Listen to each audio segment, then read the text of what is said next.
Bismillahirrahmanirrahim. Assalamu alaikum student. I am Professor Nasar Ahmed Nassar and you are watching my YouTube channel Chemistry Super King. Dear student, आज का हमारा topic है yield of reaction. Chapter number 1 का ये आखिरी topic है।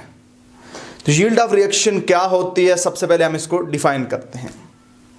किसी भी रिएक्शन के दौरान प्रोडक्ट की जो मिकदार बनती है उसको यील्ड ऑफ रिएक्शन कहते हैं। Amount of product form during a chemical reaction is called yield of reaction. Yield of reaction indicate करती है एफिशिएंसी ऑफ रिएक्शन को। Yield of reaction indicate the efficiency of reaction. There is direct relation between yield of reaction and efficiency of reaction. That is, greater the yield of reaction, greater will be efficiency of reaction and vice versa. Student, ये topic बड़ा important है, इससे related कई MCQs आते हैं। उन MCQs पे जाने से पहले मैं कुछ आपको थ्योरेटिकल एस्पेक्ट समझाता हूँ। यील्ड हमारे पास 3 टाइप की होती है। एक को कहते हैं थ्योरेटिकल यील्ड, एक को कहते हैं एक्चुअल यील्ड और एक को कहते हैं परसेंटेज यील्ड। थ्योरेटिकल यील्ड क्या होती है? डियर स्टूडेंट, प्रोडक्ट की वो मिकदार जो कैलकुलेशन से हासिल की जाए, प्रोडक्ट की वो मिकदार जो कैलकुलेशन से हासिल की जाए यूजिंग बैलेंस केमिकल इक्वेशन, उसको हम थ्योरेटिकल यील्ड कहते हैं, उसको हम एक्सपेक्टेड यील्ड कहते हैं, उसको हम कैलकुलेटेड यील्ड कहते हैं। Amount of product obtained by calculation using balanced chemical equation is called what? उसको हम स्टूडेंट क्या कहते हैं? थ्योरेटिकल यील्ड कहते हैं। Theoretical yield is also called expected yield. Theoretical yield is also called calculated yield. Theoretical yield की value maximum हुआ करती है। डियर स्टूडेंट, दूसरी टाइप की हमारे पास यील्ड होती है, उसे हम कहते हैं एक्चुअल यील्ड। एक्चुअल यील्ड क्या होती है? प्रोडक्ट की वो मिकदार जो एक्सपेरिमेंट के दौरान रिएक्टेंट के रिएक्शन से रियलिटी में बने। प्रोडक्ट की वो मिकदार जो केमिकल रिएक्शन में रिएक्टेंट के रिएक्शन से रियलिटी में बने, हकीकत में बने, उसको हम एक्चुअल यील्ड कहते हैं, उसको हम रियल यील्ड कहते हैं, उसको हम एक्सपेरिमेंटल यील्ड कहते हैं। यानी amount of product obtain actually during an experiment by the reaction of reactant is called actual yield, उसको हम एक्चुअल यील्ड कहते हैं। Actual yield is also called experimental yield. Actual yield is also called real yield. अब student याद रखना, हमारे पास actual yield और theoretical yield ये किसी रिएक्शन की एग्जैक्ट एफिशिएंसी को इंडिकेट नहीं कर सकते।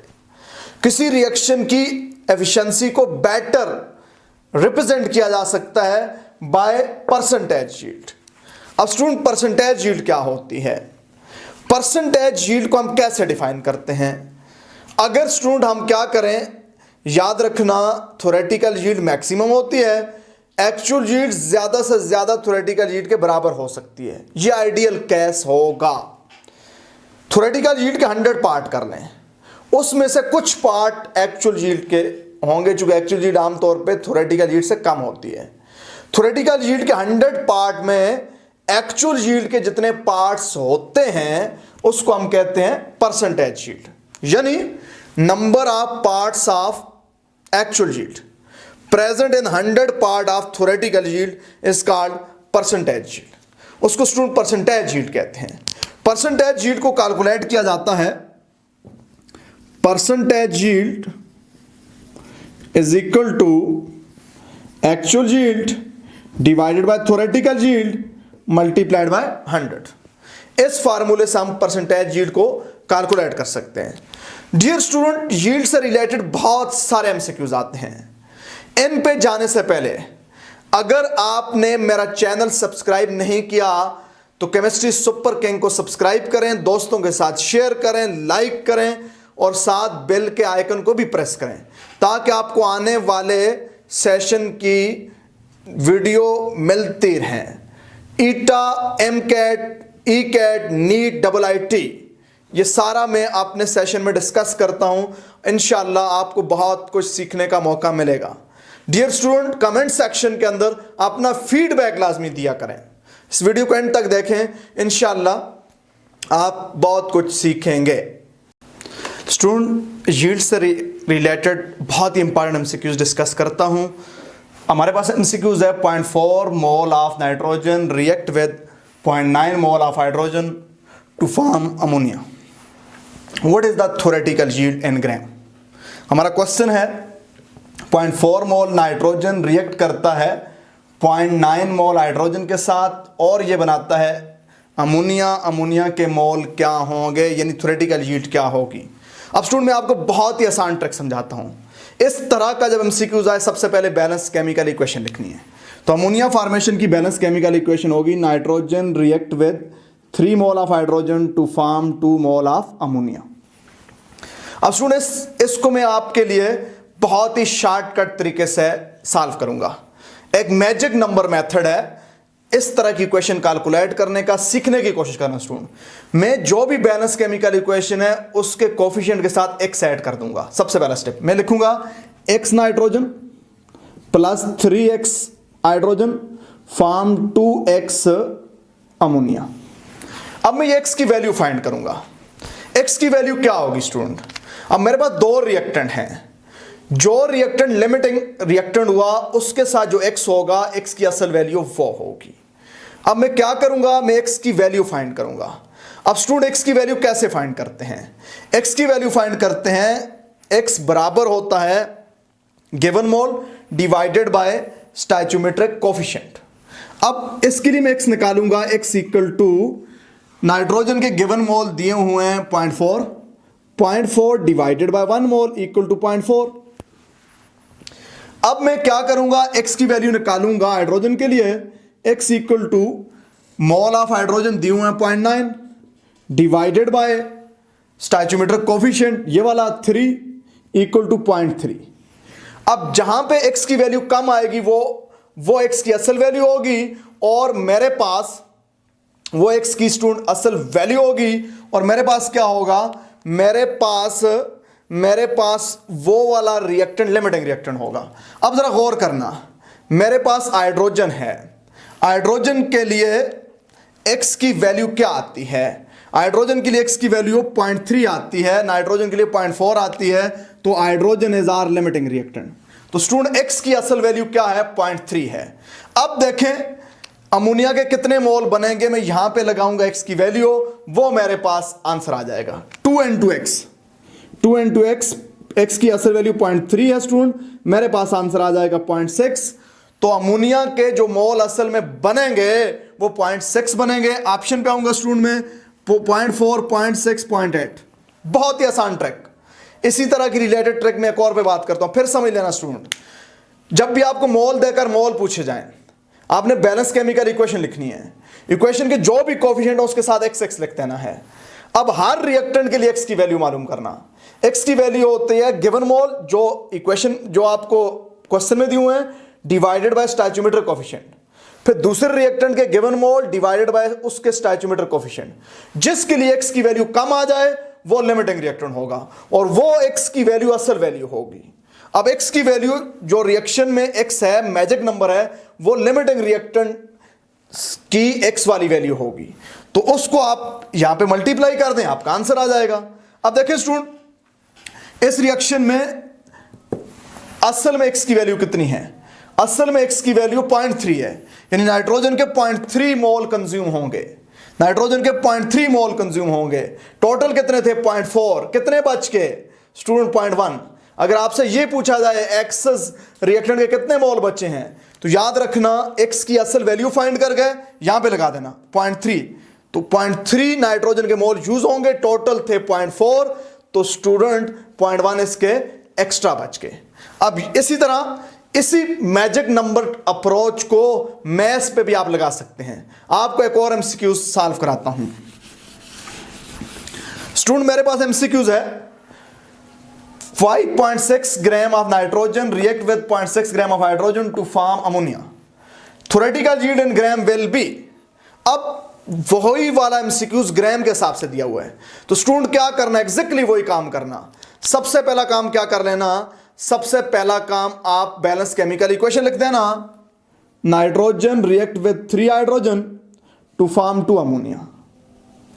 अब स्टूडेंट उसी तरह मैजिक नंबर ऐड कर देना। मैजिक नंबर मेरे पास क्या है, मैजिक नंबर मेरे पास है यहां पे x nitrogen plus 3x hydrogen form 2x ammonia. Magic number मैंने ऐड कर दिया। अब स्टूडेंट चूंकि मैथ्स मुझे दिया हुआ है, जब मुझे मैथ्स दिया हुआ है तो मैं क्या करूंगा, मैं इसको मैथ्स में कन्वर्ट करूंगा। यहां पे नाइट्रोजन का मोलर मैस होता है 28, तो मैं लगाऊंगा 28 into x नाइट्रोजन प्लस, अब मेरे पास 3 हाइड्रोजन है, 3 हाइड्रोजन का मैस कितना होता है, 3 हाइड्रोजन का मैस मेरे पास स्टूडेंट कितना होता है जी, 3 हाइड्रोजन का मैस कितना होता है, एक हाइड्रोजन का मैस 2 होता है, मैं लिखूंगा 2 into 3x into हाइड्रोजन। अब स्टूडेंट मेरे पास क्या है, मेरे पास अमोनिया है, अमोनिया का मोलर मैस 17 होता है, मैं लिखूंगा 17 into 2x अमोनिया। अगर मैस देखकर मैस पूछो तो मैं जो मैजिक नंबर वाली इक्वेशन लिखी उसके सामने हर स्पीशी का मोलर मैस ऐड कर दूंगा। अब स्टूडेंट मैं क्या करूंगा, मुझे x की वैल्यू फाइंड करनी है। x की वैल्यू मुझे कैसे फाइंड करनी है, याद रखना, देखिएगा स्टूडेंट, x की वैल्यू वही तरीका फाइंड करने का। इसके लिए मैं फाइंड करूंगा नाइट्रोजन के लिए, for nitrogen x equal to जो गिवन मैस है divided by, given mass divided by जो ये स्टोइचियोमेट्रिक कोफिशिएंट के सामने हमने मोलर मैस लिखा है। तो x बराबर होगा, नाइट्रोजन का मैस दिया हो 5.6 डिवाइडेड बाय 28। अब स्टूडेंट इसको सॉल्व कर लें। सॉल्व करने का तरीका क्या है, इस डेसिमल को हटा दें, 56 divided by 28 into 10 raise to the power -1।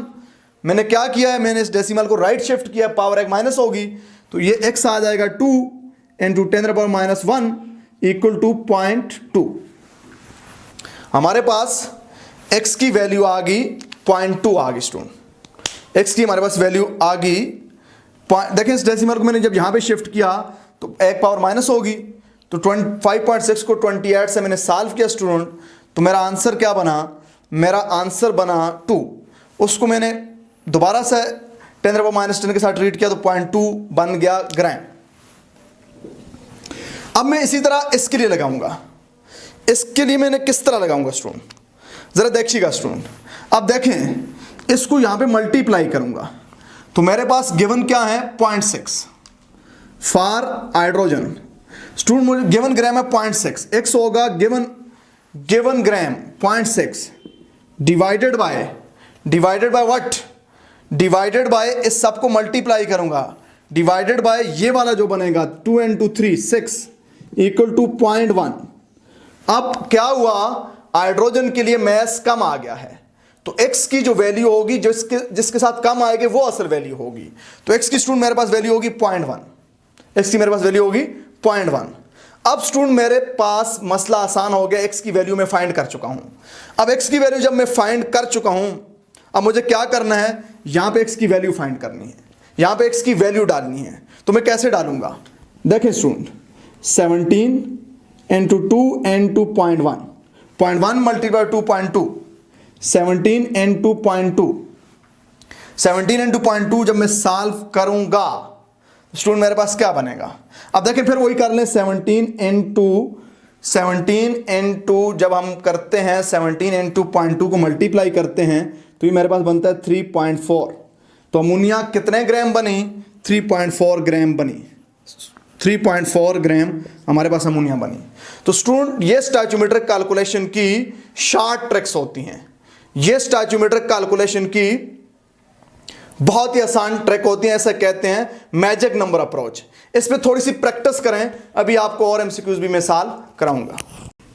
Student yield of reaction से रिलेटेड एक और बहुत ही इंपॉर्टेंट क्वेश्चन है मेरा। मुझे क्वेश्चन दी हुई है 2 mole of air react with 3 mole of B form 4 mole of D, ये बैलेंस केमिकल इक्वेशन है। कहा जाता है कि अगर 10 mole of air react with 15 mole of B to form 15 mole of D, percentage yield will B.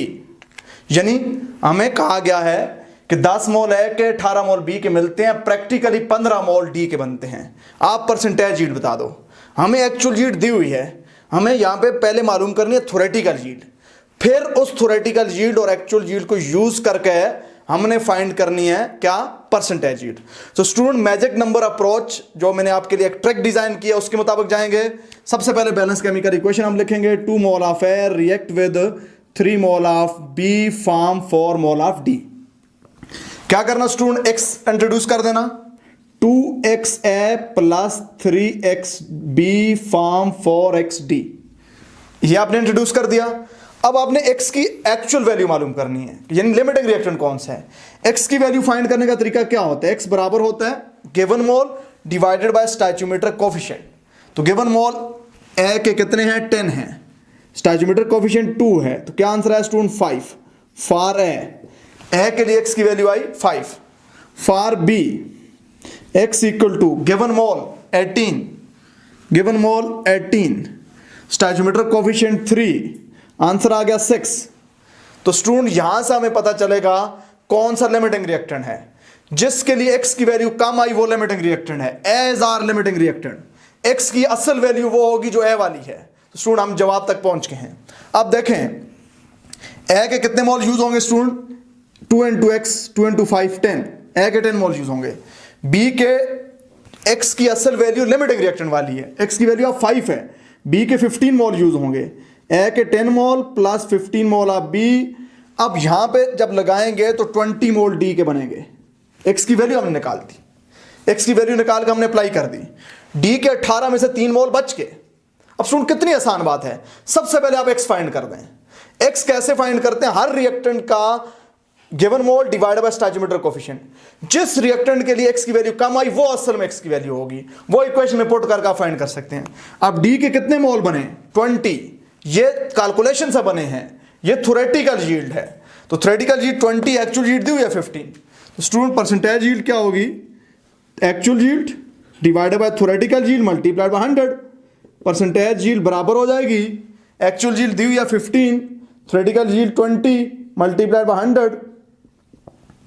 तो आपके पास student percentage yield आ जाएगी 75%। हमारे पास पहला ऑप्शन ही 75% है। तो ये स्टूडेंट बड़ी शॉर्टकट ट्रिक है, इसे हम मैजिक नंबर जापानीज अप्रोच कहते हैं। ये बहुत ही शॉर्ट ट्रिक है जिससे आप लिमिटिंग रिएक्टेंट वाले न्यूमेरिकल में भी इस्तेमाल कर सकते हैं, स्टोइचियोमेट्रिक कैलकुलेशन यानी मोल मोल मोल मैस मैस मोल उसमें भी इस्तेमाल कर सकते हैं, और आप यहाँ पे यील्ड ऑफ रिएक्शन वाले न्यूमेरिकल में भी आप इसको इस्तेमाल कर सकते हैं। स्टूडेंट नेक्स्ट हमारा एमसीक्यूज है। हमारे पास एमसीक्यूज बाद दफा आ जाता है, if percentage yield of reaction is 75%, amount of product obtained in the reaction is 45 ग्राम।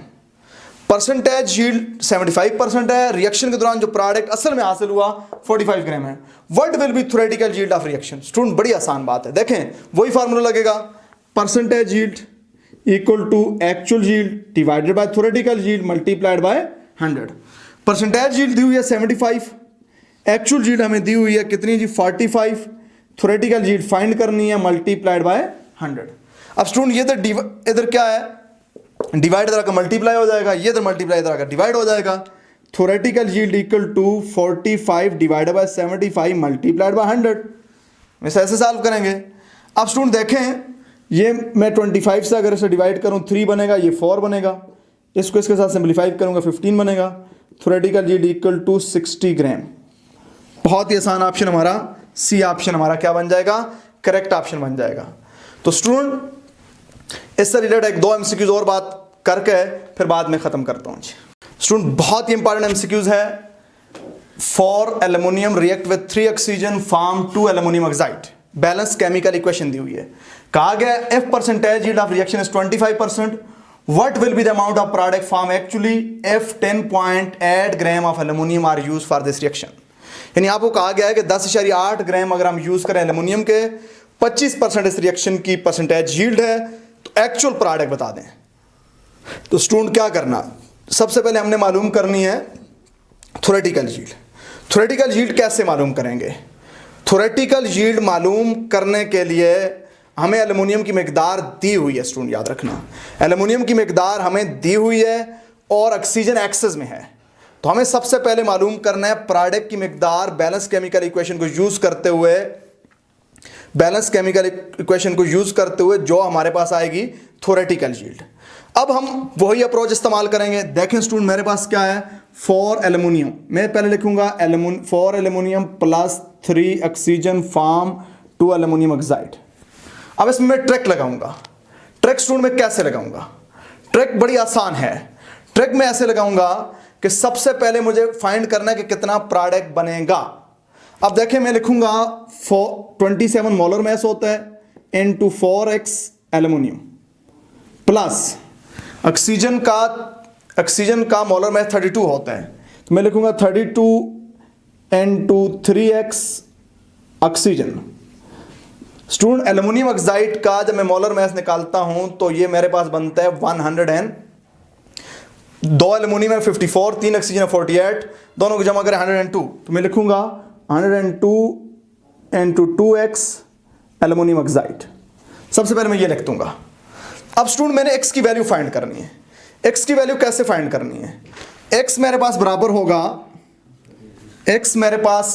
होगा गिवन मैस मेरे पास कितना है 110.8 divided by given mass divided bye इस सब को मैं मल्टीप्लाई करूंगा। देखिए मेरे पास क्या है 4 है, 4 को मैं given mass divided by stoichiometric coefficient, mass के हिसाब से स्टोइचियोमेट्रिक कोफिशिएंट बनता है 27 मल्टीप्लाइड बाय 4, ये बनता है 108। x इक्वल टू, अब स्टूडेंट मैं क्या करूंगा, इस डेसिमल को यहां से हटा दूंगा, 108 divided by 108 multiplied by 10 raised to the power -1। Calculation technique मैंने लगा दी, डेसिमल को मैंने राइट शिफ्ट किया, पावर -1 बन गई, तो ये x आ गया 1 into 10 raised to the power -1, which mean that x की वैल्यू हमारे पास आ गई 0.1। अब x की वैल्यू हमने फाइंड कर दी है। जब x की वैल्यू हमने फाइंड कर दी है इस शॉर्टकट जापानीज ट्रिक के साथ, तो फिर क्या करना आपने, फिर आपने इस x की वैल्यू को यहाँ पे पुट करके प्रोडक्ट की मिकदार फाइंड कर देनी है, जो क्या होगी, जो हमारे पास थ्योरेटिकल यील्ड होगी। तो स्टूडेंट 102 इनटू 2 इनटू x 0.1 है। अब देखें क्या होगा, 2 को मल्टीप्लाई करें 102 के साथ 204 बन जाएगा। 204 को जब हम मल्टीप्लाई करेंगे 0.1 के साथ, कैलकुलेशन ट्रिक है कि अगर हमारे पास दो वैल्यू हों, एक वैल्यू का डेसिमल जितना लेफ्ट करें दूसरी वैल्यू में उतना ही राइट करने कोई फर्क नहीं पड़ता। ये मेरे पास इस तरह 204.0, ये मेरे पास है 0.1। इस डेसिमल को मैं राइट शिफ्ट करूंगा, इस डेसिमल को मैं लेफ्ट शिफ्ट करूंगा, तो बनेगा 20.4 इंटू 1। तो 20.4 इंटू 1 होता है 20.4। तो मेरे पास जो प्रोडक्ट बनेगा वो कितना बनेगा एल्युमिनियम ऑक्साइड का 20.4। ये मेरे पास क्या है स्टूडेंट, ये मेरे पास है थ्योरेटिकल यील्ड। 20.4 ग्राम एल्युमिनियम के थ्योरेटिकल यील्ड है। अब मुझे परसेंटेज यील्ड दी हुई है, परसेंटेज यील्ड दी हुई है 25%। अब मुझे निकालनी है एक्चुअल यील्ड। तो स्टूडेंट फार्मूला हमारे पास होता है percentage yield equal to actual yield divided by theoretical yield multiplied by 100। अब देखना स्टूडेंट, ये यहाँ पे डिवाइड हो रहा है, इधर आकर मल्टीप्लाई हो जाएगा, और ये यहाँ पे मल्टीप्लाई इधर आकर डिवाइड हो जाएगा। एक्चुअल यील्ड बराबर हो जाएगी percentage yield into theoretical yield divided by 100। अब एक्चुअल यील्ड निकालें student, actual yield equal to percentage yield 25 दी हुई है, थ्योरेटिकल यील्ड हमें 20.4 दी हुई है और डिवाइड बाय 100। सॉल्व करें। अब जब हम इसे सॉल्व करेंगे 20 डिवाइड बाय 4, तो स्टूडेंट 20 को 4 से डिवाइड करें 5 आ जाएगा, 0.4 को 4 से डिवाइड करेंगे 0.1 आ जाएगा। तो एक्चुअल यील्ड हमारे पास होगी 5.1 ग्राम। अब देखें हमने कितनी लंबी चौड़ी कैलकुलेशन कर ली, कैलकुलेटर के बगैर कहीं पे भी हमें कोई प्रॉब्लम नहीं आया। प्रॉब्लम इसलिए नहीं आया कि हमें ट्रिक्स आती थी, इसीलिए कहा जाता है कि always learn eta chemistry with eta specialist, eta expert and genuine teacher. अब यहाँ पे आ जाएं, मेरा पहला ऑप्शन है 5.1, दूसरा ऑप्शन है 20.4, तीसरा ऑप्शन है 10.8, नन ऑफ दीज। अब बहुत सारे स्टूडेंट 20.4 पे जा सकते हैं। 20.4 थ्योरेटिकल यील्ड थी, आपसे एक्चुअल यील्ड पूछी थी, 25% रिएक्शन एफिशिएंट है। अब ये कॉमन सेंस की बात भी है, अगर 100% एफिशिएंट होता तो 20.4, 50% एफिशिएंट होता है इसका आधा, आधे का मतलब 10.2, और 50% से भी आधा है 25%, तो 10.2 का आधा 5.1 बनता है, तो ये हमारा ऑप्शन होगा। स्टूडेंट बाद दफ़ा एग्जाम में क्वेश्चन आता है why actual yield is less than theoretical yield, ये एमसीक्यूज भी हो सकता है। तो there are certain reason due to which actual yield is always less than theoretical yield. These reason are, number 1, reaction may be reversible, number 2, reactant may be impure, number 3, formation of byproduct, and number 4, mechanical loss। अब one by one थोड़ी सी इनकी detail देखते हैं। Dear student, जब chemical reaction होता है उसके नतीजे में जो प्रोडक्ट बनता है, अगर रिएक्शन रिवर्सिबल हुआ तो प्रोडक्ट की कुछ मकदार दोबारा रिएक्टेंट में कन्वर्ट हो जाएगी। As a result actual product कम हो जाएगा, जिसकी वजह से एक्चुअल यील्ड थ्योरेटिकल यील्ड से कम हो जाएगी। ये पहली रीज़न है। दूसरी रीज़न, रिएक्टेंट में भी इम्प्योर। समटाइम रिएक्टेंट के अंदर इम्प्योरिटीज होती हैं, समटाइम रिएक्टेंट में contain some impurity. So total amount of reactant is the sum of reactant and impurity. यानी जो रिएक्टेंट होता है उसकी जो हम मकदार ले रहे होते हैं, असल में वो रिएक्टेंट की मकदार नहीं होती, उसमें कुछ रिएक्टेंट और कुछ इम्प्योरिटी होती हैं। फॉर एग्जांपल, हम 10 ग्राम हाइड्रोजन लेते हैं, अगर उसमें इम्प्योरिटी हुई तो 10 ग्राम हमने रिएक्टेंट लिया, उसमें 10 की 10 ग्राम हाइड्रोजन नहीं होगी। हाइड्रोजन लेट्स सपोज उसमें 7 ग्राम है, 3 ग्राम कुछ इम्प्योरिटी है, तो असल में जो वाटर बनेगा ऑक्सीजन के साथ रिएक्शन पे वो 7 ग्राम के हिसाब से बनेगा। तो हमारे पास जो वाटर बनेगा वो कैलकुलेटेड अमाउंट से कम बनेगा, क्योंकि कैलकुलेशन में हम 10 ग्राम से कैलकुलेशन करेंगे वाटर की फॉर्मेशन के लिए, लेकिन एक्चुअली जो वाटर बनेगा वो 7 ग्राम हाइड्रोजन से बनेगा, चूंकि 10 ग्राम टोटल मैस था रिएक्टेंट और इम्प्योरिटी का। तो इस तरह इम्प्योरिटी होने की वजह से रिएक्टेंट की मकदार कम हो जाती है, जिससे प्रोडक्ट कम बनता है, एक्चुअल यील्ड थ्योरेटिकल यील्ड से कम हो जाती है। ये स्टूडेंट दूसरी रीजन थी। तीसरी reason formation of by product. Sometime क्या होता है, समटाइम हम रिएक्टेंट लेते हैं, उस रिएक्टेंट से जो एक्सपेक्टेड प्रोडक्ट होता है वो हम कैलकुलेशन से जब मालूम करते हैं वो ज़्यादा होता है, लेकिन एक्चुअली जब वो रिएक्टेंट रिएक्शन करता है तो क्या होता है कि उस एक्सपेक्टेड प्रोडक्ट के साथ साथ कुछ फजूल अनवांटेड प्रोडक्ट भी बन जाता है।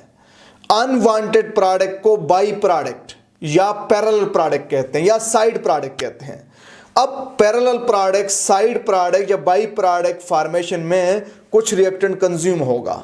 इस तरह मेन प्रोडक्ट या एक्सपेक्टेड प्रोडक्ट के लिए रिएक्टेंट की कम मकदार रह जाएगी। तो जब रिएक्टेंट की मकदार कम होगी तो एक्चुअली प्रोडक्ट कम बनेगा, जिससे actual yield of product theoretical yield से कम हो जाएगी। That is the third reason. अब स्टूडेंट चौथी रीजन क्या है, मैकेनिकल लॉस। अच्छा, मैकेनिकल लॉस पे जाने से पहले आपको बता दूं कि बाई प्रोडक्ट फॉर्मेशन क्यों होती है। बाई प्रोडक्ट फॉर्मेशन 2 रीजन की वजह से होती है। ईटा के स्टूडेंट के लिए इंपॉर्टेंट पॉइंट है। कौन सी 2 reason? Number 1, presence of impurities. Impurity होने की वजह से रिएक्टेंट मेन प्रोडक्ट के साथ साथ कुछ और प्रोडक्ट भी बनाते हैं। फॉर एग्जांपल, मैं लेता हूं 10 ग्राम हाइड्रोजन, उसको ऑक्सीजन से मिलाना चाहता हूं। अब 10 ग्राम हाइड्रोजन में या ऑक्सीजन में अगर क्लोरीन इम्प्योरिटीज हुई, अब 10 ग्राम हाइड्रोजन थी, hydrogen react with oxygen to form water. अब स्टूडेंट क्या होगा, जो क्लोरीन होगी वो भी हाइड्रोजन से मिलकर HCl बना देगी।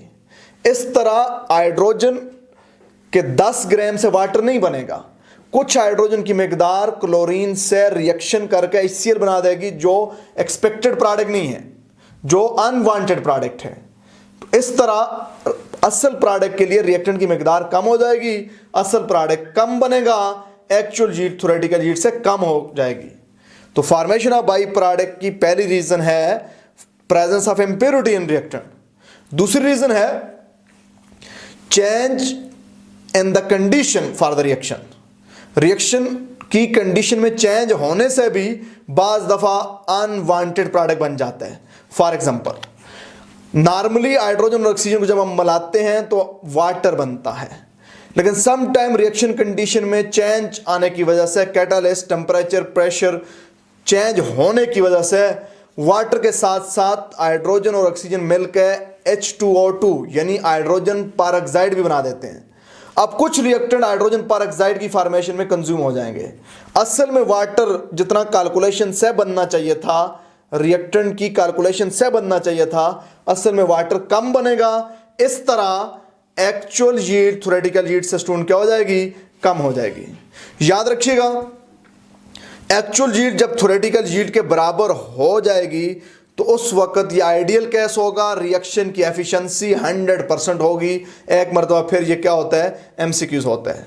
स्टूडेंट, इसके साथ ही मेरा ये पहला चैप्टर हर एस्पेक्ट से ख़त्म हुआ।